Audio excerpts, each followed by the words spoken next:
When the priest's sneeze shattered the silence of the morgue, the corpse in the coffin suddenly opened its bloodshot eyes. Slowly, the body sat up and began to move toward him. Terrified, the priest screamed and immediately remembered the old priest's warning earlier that day. Sprinkle lime and draw a circle to ward off evil spirits. Trembling, the priest hastily drew a protective circle with the lime. Sure enough, when the corpse tried to get closer, the circle acted like an invisible wall, keeping it at bay. Seeing that the corpse couldn't get through, the priest relaxed, even arrogantly muttering curses under his breath. The corpse, clearly enraged, began walking in a circle around the lime, trying to find an entrance. The priest followed its movements, his eyes fixed on the figure. Just when his fear was about to reach its peak, the crowing of a rooster shattered the dark silence of the night. The corpse trembled with anger, but it slowly returned to the coffin, its finger reaching out as if promising to return. The priest's legs gave way, but for the 1,000 gold coins, he had to stay 2 more nights and perform a ritual for the corpse's soul, reciting the Bible. The next night, the priest, emboldened by a few drinks, returned to the room. With the alcohol giving him courage, he quickly drew the lime circle again. Honestly, alcohol is a wonderful thing.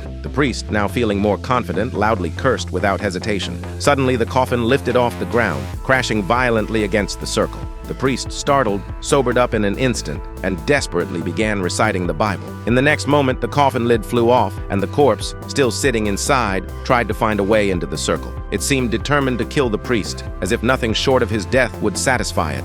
The priest, now completely panicked, threw his shoe at it. Just then, with the crowing of a rooster, both the corpse and the coffin returned to the altar. This time, the priest lost all composure and was ready to give up. He wanted to leave, but the villagers refused to believe his story. Even more bizarre, the priest's hair had turned completely white overnight. Terrified, he sought out the corpse's father, confessing that his daughter had made a deal with the devil and had become an evil spirit. The father, furious, rejected the priest's plea and threatened to whip him 1,000 times if he left. However, if he completed his vigil, he would be paid 1,000 gold coins. The priest was still tempted, despite his fear, and reluctantly stayed, though he was now being physically forced back into the room. Meanwhile, 2 farm women watched the priest, their eyes filled with resentment. They blamed him for their mistress's death. The story's origins went back a few days earlier. That day, the priest and several colleagues had been sent down the mountain by the father to exorcise evil spirits. When they passed through a village and stayed for the night, an elderly woman set her sights on the priest. The priest, full of self-love, made it clear that no amount of gold,